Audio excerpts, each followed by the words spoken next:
รูมรถฟอน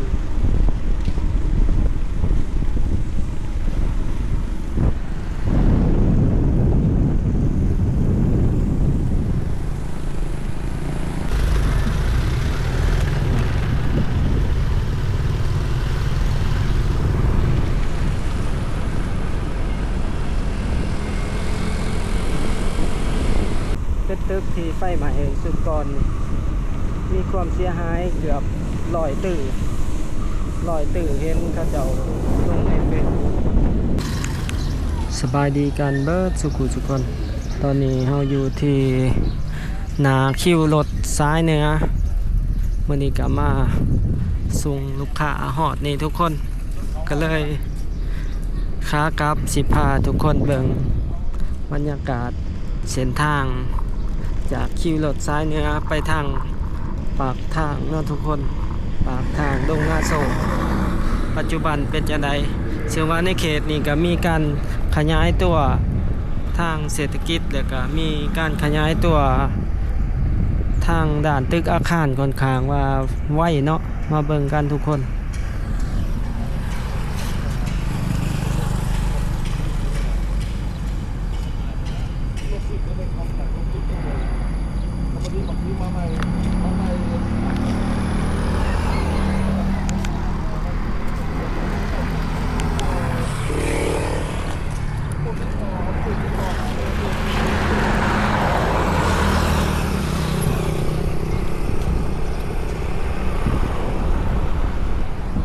ก็เป็นบรรยากาศหนาคิวเวลา 10 โมงตอนนี้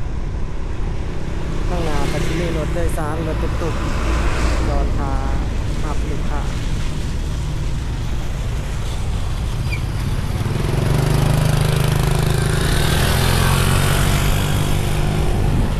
ก็มีหลายๆอย่างมาเกิดขึ้นในทุกคนในเขตนี้คือสายมือนี่ก็เป็นแบบตลาดขายส่งเครื่องอะไรเครื่องก่อสร้างต่างๆอะไรรถหรือว่าเครื่องจักรอุตสาหกรรมต่างๆแล้วก็มีเครื่องประกอบนำ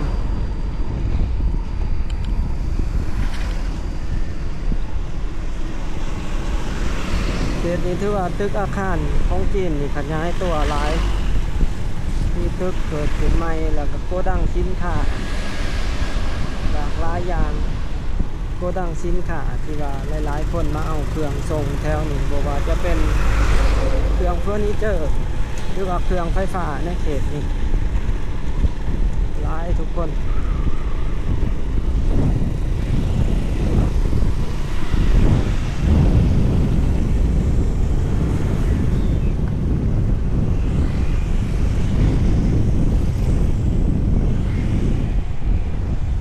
ทุกคนคอยขี่ไปบอนใดที่เป็นรถร้ายเฮาก็สิบ่ได้บรรยาย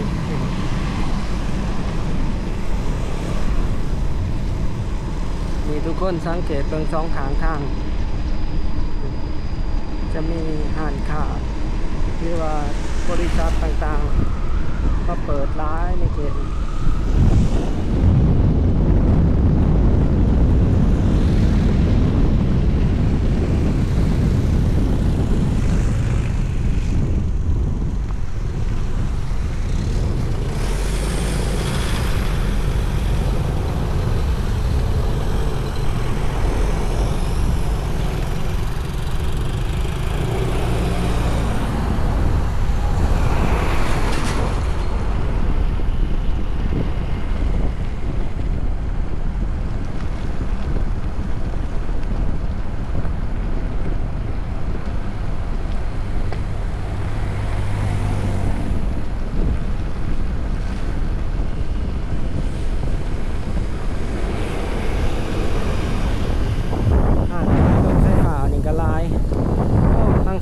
เขาจะปีกนกกระทาโอ้รถลายทุกคนก่อนนี่เป็น3 แยกเดี๋ยวสายก็ออกน้องพญาไปซื้อก็ออกดงนาโซเขาสู่เมือง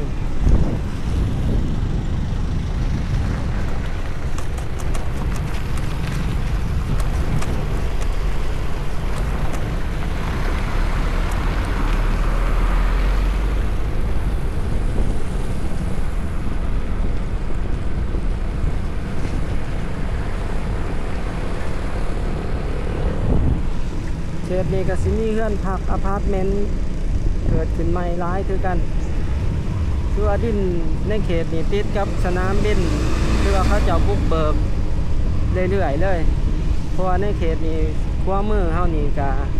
บ่ห่างจากสนามบินหลายคือว่าประมาณ1 กิโลไปนี่ก็ติดกับรันเวย์สนามบินแหละทุกคนรันเวย์สนามบินละไตคือสายเมื่อนี่ก็ถือว่าลงเสาเลื่อนกันพระเจ้ากำลังเห็ดสร้างโศกดีปากทาง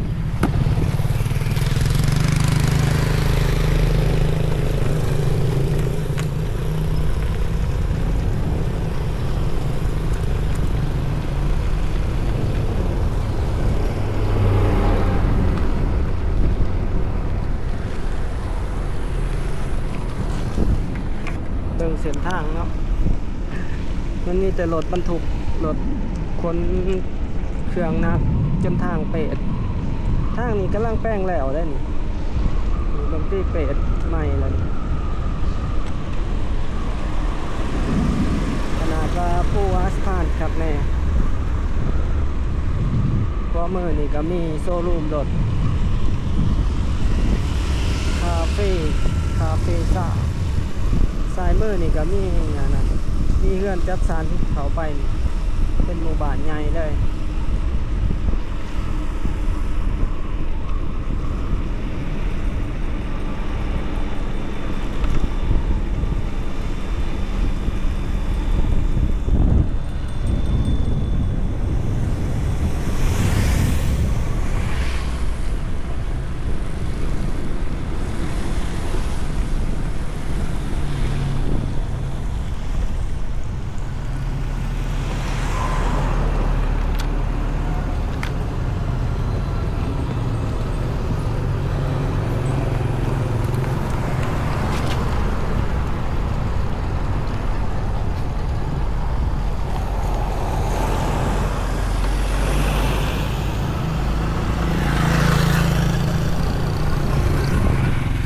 เขตนี้เขาก็สิสังเกตเห็นมีตึกเกิดขึ้นหลายนี่ว่ามือเขานี่ก็เป็นห้องแฮมซินซึ่งสากลเป็นห้องแฮมจีนบอนนี้เขาเจาะกับท้ายกลจักรนักเป็นบ่วงรถจกรถดามต่างๆครบเลย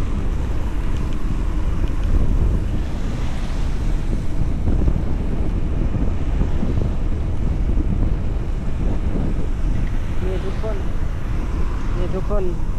สายมือนี่เป็นตึกที่ไฟไหม้สุดก่อน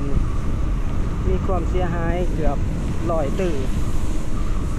เห็นเขาเจ้าลงในเฟซบุ๊กมันจะเป็นทางโกดังสินค้ามีหลายๆอย่างของจีนทางมันจะโรงแรม2 ตึกกำลังสร้างยังบ่ทันแล้วมันจะมีห้างขายเครื่องไฟฟ้าหลายในเขตแล้วก็รถไฟฟ้านี่คนจีนเขาจะเอามาแล้วเบิ่งราคาครับเท่าใดบ้างครับ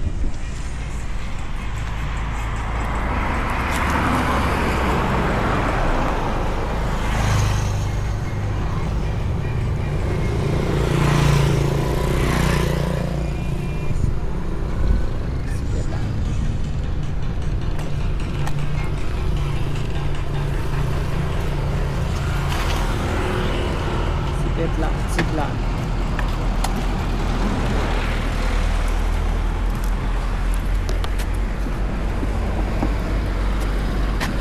15 ล้าน 7 แสน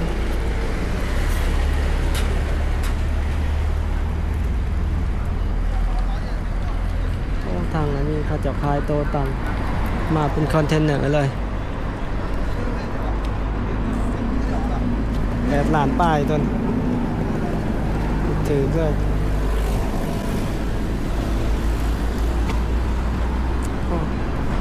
ต้นนี้แห้ง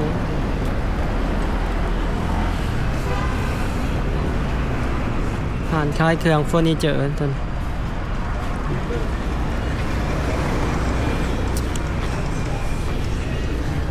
คือสิแห้งดีเว้ย พี่จีแห้งรถ อืม ตอนนี้3,400 เซา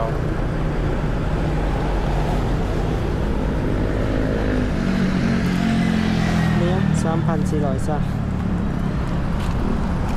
ตัวนี้มอเตอร์เท่าได้โอ้ยมอเตอร์น้อยๆก็ราคาถูกตัวนี้ แย่กันหมด ตัวนี้สิแห้งตัวนี้มอเตอร์ 2,000 5,700,000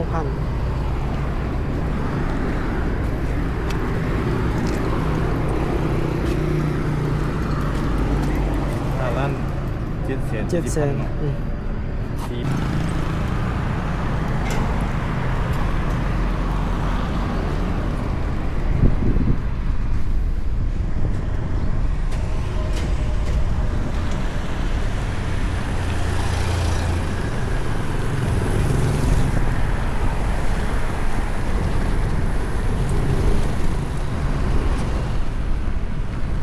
มีอาหารขายแอร์ขายตู้เย็น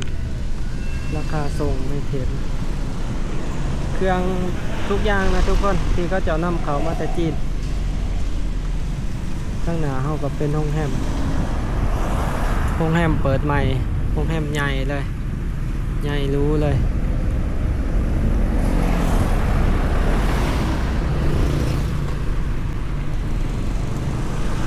โซลูมรถฟอน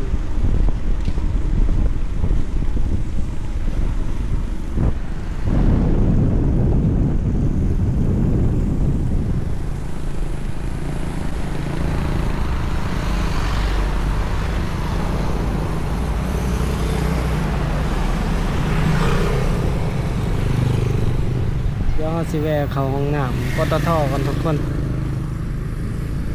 อยู่นี่ก็มีปตทมีหารขายรถมีทุกอย่างในเขต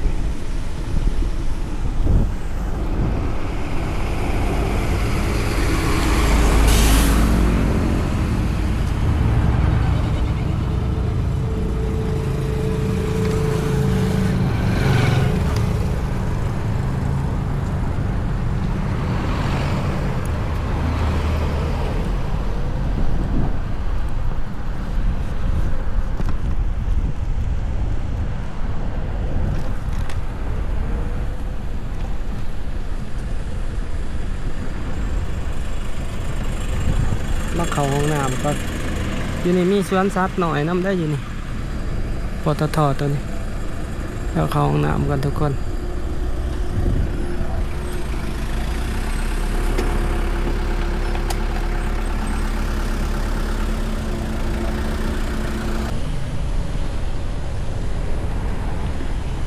ไปกันต่อทุกคน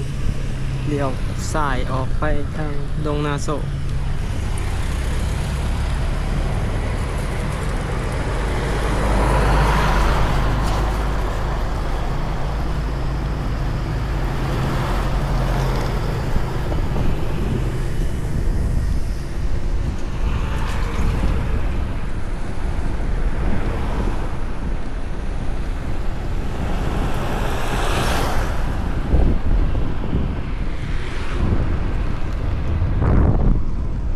มื้อนี้ก็ได้2เวียกเลย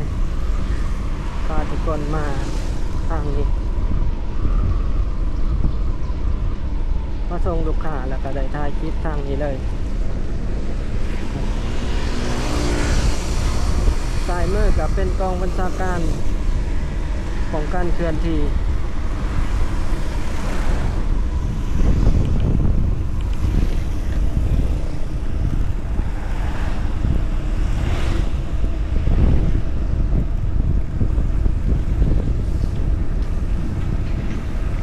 ไปกับเป็นห้องแฮมทุกคนเดี๋ยวสิพาทุกคนที่ขึ้นไปเลยเนาะก็สิประมาณนี้ทุกคนสำหรับการบรรยายให้ทุกคนได้ฟังเนาะสำหรับในคลิปนี้เฮาก็สิให้ทุกคนเบิ่งบรรยากาศสดๆเลย